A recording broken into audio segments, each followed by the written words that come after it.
Son père ne vit plus. Mohamed, élève en classe de terminale, a perdu son géniteur en 2015 des suites du diabète alors qu'il avait 11 ans. Informé d'une séance de dépistage de diabète dans son établissement, le jeune Mohamed ne se fait pas prier pour y prendre part. L'important de faire son test, parler chaque fois, tu manges beaucoup de sucre, tu manges beaucoup de sucre. C'est pas ça aboutit à quoi.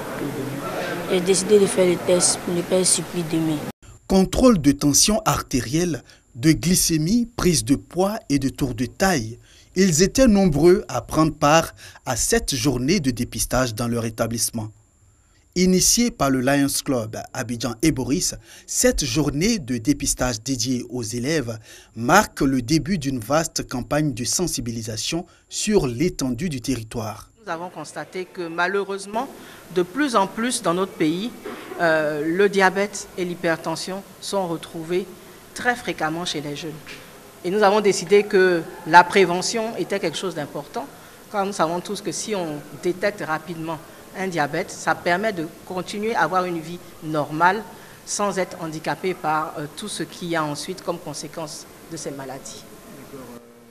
Une campagne marquée également par une conférence sur les maladies métaboliques et leurs facteurs de risque. Les facteurs de risque sont les mêmes. Donc, que vous prenez l'hypertension, le diabète, les cancers et les autres maladies non transmissibles, les mêmes facteurs de risque sont concernés. Le message que j'ai à lancer à l'endroit de la jeunesse, c'est surtout d'avoir un mode de vie, une hygiène de vie décente, c'est-à-dire ne pas fumer surtout, ne pas s'adonner à l'alcool, mais de faire des activités physiques, manger moins gras et moins sucré. Le diabète est une pathologie considérée par l'Organisation mondiale de la santé comme problème de santé publique, avec un taux de prévalence de 4%.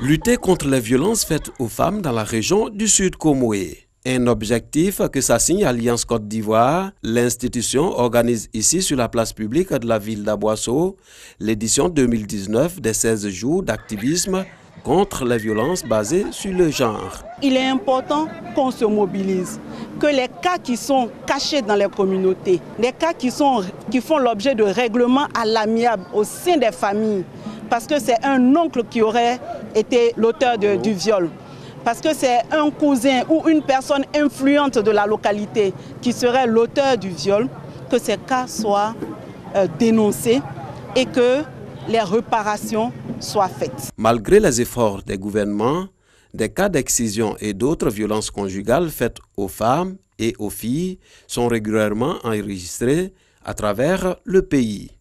Les leaders d'opinion d'Aboisseau sont donc invités à donner de la voix. Chères autorités administratives, politiques, coutumières, religieuses, leaders d'opinion, ONG, jeunes, femmes, brave population, votre adhésion et votre engagement sont requis pour booster hors de notre région, particulièrement notre département, ce fléau.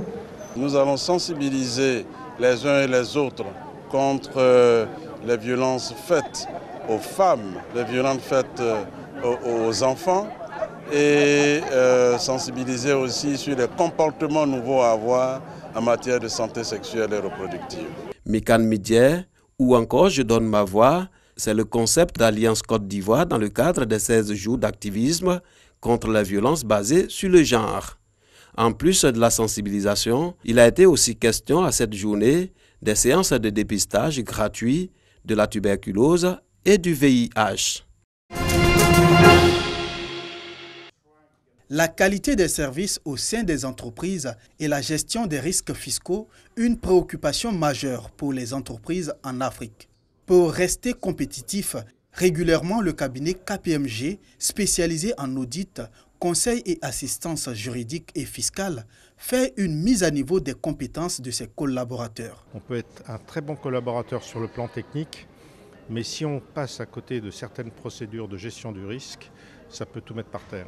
Donc il faut absolument que tout le monde s'approprie, mais en général tous nos collaborateurs sont déjà très bien formés là-dessus, mais l'appropriation des règles de gestion du risque, donc du risk management, est essentielle. Et il y a des formations comme celle-ci, on en a plusieurs fois par an, mais ça se passe ailleurs. Aujourd'hui, ça se passe en Côte d'Ivoire et on est très fiers pour la Côte d'Ivoire. Venus de plusieurs pays anglophones et lusophones, ce sont une quarantaine de collaborateurs qui sont formés à la gestion des risques fiscaux. C'est très utile dans la mesure où l'expérience va nous aider à mieux servir les clients dans la qualité du travail que nous fournissons. On a des pratiques qu'on fait depuis quelques années déjà, mais c'est de confronter cela pour savoir que nous sommes sur la bonne voie.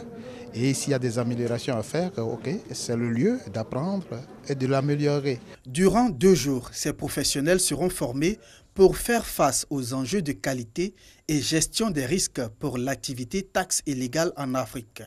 KPMG est fondé en 1860 et est présent dans 54 pays africains.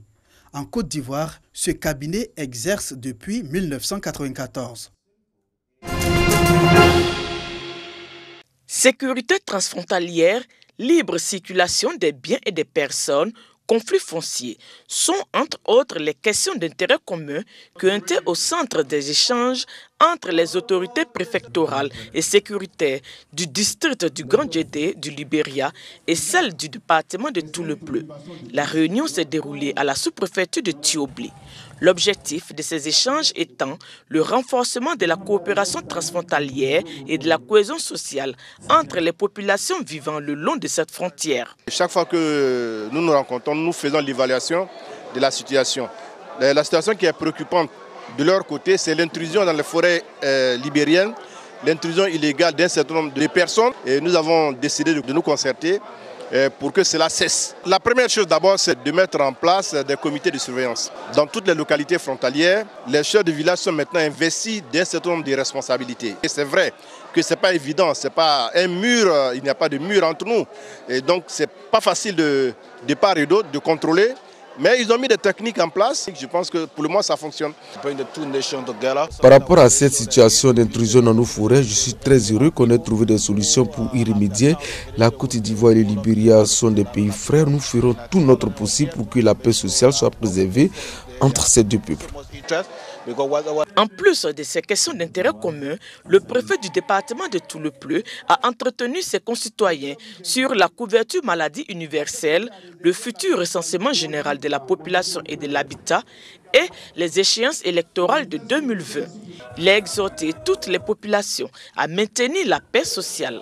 En marge de ces échanges, les différentes populations ont participé à une opération de don de sang.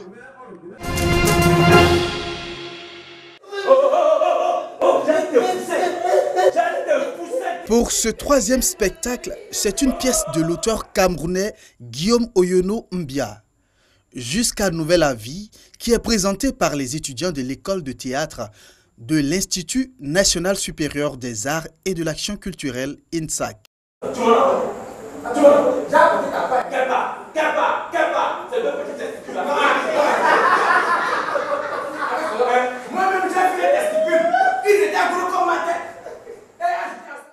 Un père sévère, un fils glouton, une fille paresseuse et un ami présent causeur des repas. Le spectacle de la compagnie Guézo, plein d'humour, nous amène à la rencontre des us et coutumes d'un peuple frère. Il faut montrer aux enfants qu'aller à l'école, apprendre à lire, à se cultiver. Ce soir, on a assisté à un spectacle qui est monté à partir d'une pièce écrite par un Camerounais. On a voyagé ce soir, on a vu comment les Camerounais s'exprimaient, on a vu quelle est leur façon de voir les choses en tant qu'Ivoiriens. Je découvre des choses fantastiques, je découvre la Côte d'Ivoire, je retrouve les accents, leur folie, leur motivation. Et pour moi, c'est un double spectacle, parce que j'ai le côté ivoirien qui, quand il est en pleine forme, c'est plein de couleurs dans ses paroles, mais en plus, dans des pièces de théâtre comme ce soir, où c'est repris avec beaucoup d'humour, je suis comblé. Cette nouvelle mise en scène organisée par Damé Mao permet de continuer l'aventure au théâtre du vendredi de l'INSAC, qui a débuté le 1er novembre. L'objectif, redonner un peu de sourire aux populations chaque vendredi de 18h30 à 19h45.